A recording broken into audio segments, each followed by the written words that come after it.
নমস্কার বন্ধুরা, গোপলু কিচেনে আপনাদের সবাইকে স্বাগত। আজকে আমি বানাবো এগলেস ফ্রুট কেক।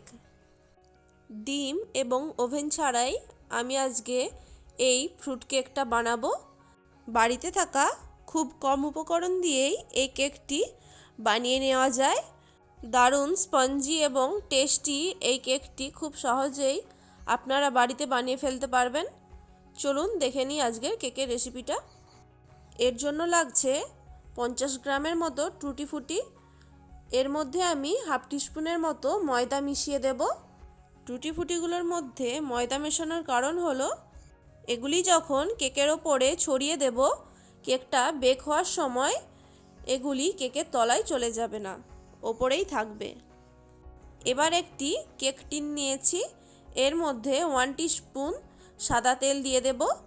তেলটা আমি ব্রাশ দিয়ে ভালো করে কেক টিনের মধ্যে লাগিয়ে দিচ্ছি। সম্পূর্ণ কেক টিনের গায়ে কিন্তু তেলটা লাগিয়ে দিতে হবে। এরপর এর মধ্যে হাফ টিস্পুনের মতো ময়দা দিয়ে দেব। আপনারা চাইলে ময়দার পরিবর্তে বাটার পেপারও ব্যবহার করতে পারেন।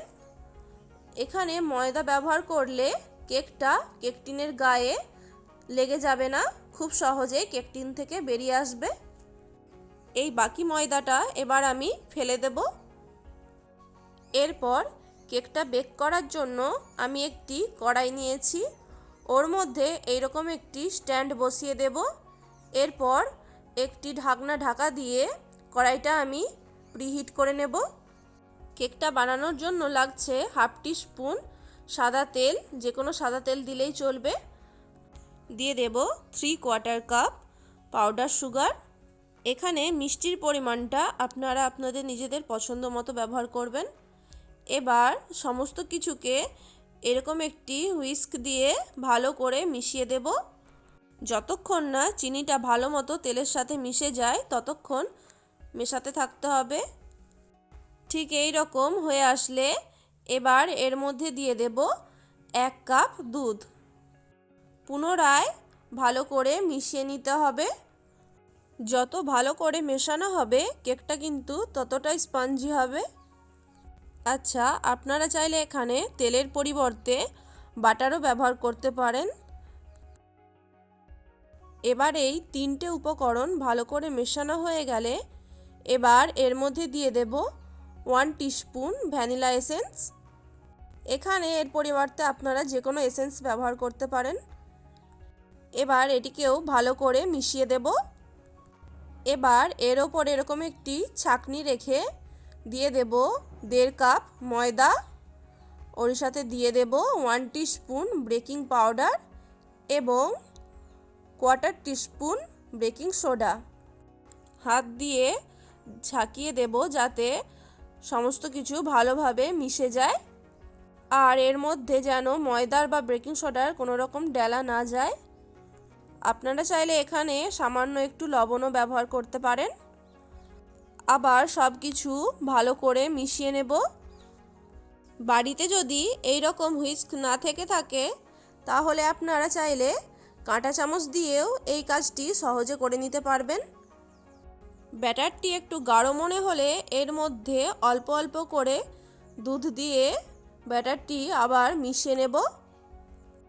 দেখুন, ব্যাটারটি আমার একটু গাঢ় মনে হচ্ছিল, সেই জন্য অল্প অল্প করে দুধ দিয়ে ব্যাটারটি আমি মিশিয়ে নিচ্ছি। কেকের ব্যাটার বেশি গাঢ় বা পাতলা করলে চলবে না, খুব ভালো করে ব্যাটারটি মেশাতে হবে যাতে এর মধ্যে ময়দার কোনো শক্ত গোলা না থাকে। ঠিক এই রকম স্মুথ ব্যাটার তৈরি করে নিয়েছি। এরপর এর মধ্যে দিয়ে দেব হাফ টিস্পুনের মতো লেবুর রস। আপনারা চাইলে ভিনিগারও ব্যবহার করতে পারেন। এটিকেও ভালো করে মিশিয়ে দেব। একদম স্মুথ কেকের ব্যাটার তৈরি হয়ে গেছে। এবার এর মধ্যে 4 টিস্পুনের মতো টুটি ফুটি দিয়ে দেব। আমি অর্ধেকটা টুটি ফুটি এখানে ব্যবহার করব, বাকিটা রেখে দেব কেকের ওপর থেকে ছড়িয়ে দেওয়ার জন্য। এরপর এটিকে সিলিকন স্প্যাচুলা দিয়ে ভালো করে মিশিয়ে দেব। এই কাজটি নর্মাল চামচ দিয়েও করা যেতে পারে। সমস্ত কিছু ভালো করে মিশিয়ে নিয়েছি। কেকটা এবার বেক করার জন্য একদম তৈরি হয়ে গেল। এবার এটিকে আমি কেক টিনের মধ্যে ট্রান্সফার করে দেব। খুব সাবধানে কেক টিনের মধ্যে ব্যাটারটি ঢেলে দেব। কেক টিনের মধ্যে ব্যাটার ঢেলে দিয়ে এবার এইভাবে একটু ট্যাপ করে নেব, যাতে ভেতরে থাকা বাবলসগুলো ওপরে উঠে আসে। সবশেষে এবার কেকের ওপর বাকি যেই টুটি ফুটিগুলো রেখেছিলাম সেগুলো ছড়িয়ে দেব। আমি এখানে একরকম কালারেরই টুটি ফ্রুটি পেয়েছি, তাই একরকম কালারের টুটি ফুটি দিলাম। আপনারা চাইলে হলুদ এবং সবুজ কালারের টুটি ফুটিও এখানে ব্যবহার করতে পারেন। এবার কড়াইয়ের ঢাকনা খুলে এর মধ্যে কেক টিনটা খুব সাবধানে রেখে দেব। কেক টিনটা বসিয়ে দিয়েছি। এবার ঢাকনা ঢাকা দিয়ে লো টু মিডিয়াম ফ্লেমে 30 থেকে 35 মিনিটের জন্য রেখে দেব। 35 মিনিট পর ঢাকা খুলে নিচ্ছি। দেখব কেকটা সম্পূর্ণ তৈরি হয়ে গেছে কিনা। একটা টুথপিক দিয়ে চেক করে নেব কেকটা ঠিকমতো বেক হয়েছে কিনা। দেখুন টুথপিকে একটু লেগে যাচ্ছে, তাই আরও 5 মিনিটের জন্য বেক হতে দেব। 5 মিনিট পর আবার চেক করে নেব কেকটা ঠিকমতো বেক হয়েছে কিনা। দেখুন এইবারে একটুও লেগে যায়নি, কেকটা সম্পূর্ণ তৈরি হয়ে গেছে আর কতটা সুন্দর ফুলে গেছে। এবার একটি ছুরি দিয়ে সাইড থেকে এইভাবে চালিয়ে দেব, যাতে কেকটা কেক টিন থেকে ভালো মতো ছেড়ে যায়। ময়দা দেওয়ার ফলে কেকটা একটুও কেক টিনের গায়ে লেগে যায়নি, খুব সহজেই কেক টিন থেকে ছেড়ে গেছে। এবার একটি প্লেটে কেকটা বের করে নেব। আর বন্ধুরা, অবশ্যই কেকটা বানিয়ে নেওয়ার পর ঠান্ডা করে কেকটা কেক টিন থেকে বের করাবেন, না হলে কেকটা ভেঙে যাওয়ার সম্ভাবনা থাকে। দেখতেই পেলেন আজকে কত সহজে কেকটা ওভেন ছাড়াই কড়াইয়ের মধ্যে তৈরি করে নিলাম। ছুরি দিয়ে কেটে দেখিয়ে দিচ্ছি কেকটা কতটা স্পঞ্জি হয়েছে।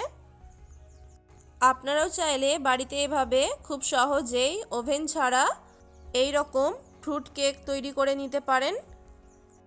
আজকের এই কেকের রেসিপিটা কেমন লাগলো অবশ্যই কমেন্ট করে জানাবেন বন্ধুরা। ভালো লাগলে ভিডিওটিতে একটি লাইক করে দেবেন। আর আমার চ্যানেলে নতুন বন্ধু হয়ে থাকলে প্লিজ চ্যানেলটিকে সাবস্ক্রাইব করে পাশে থাকা বেল আইকনটি প্রেস করে দেবেন। ধন্যবাদ।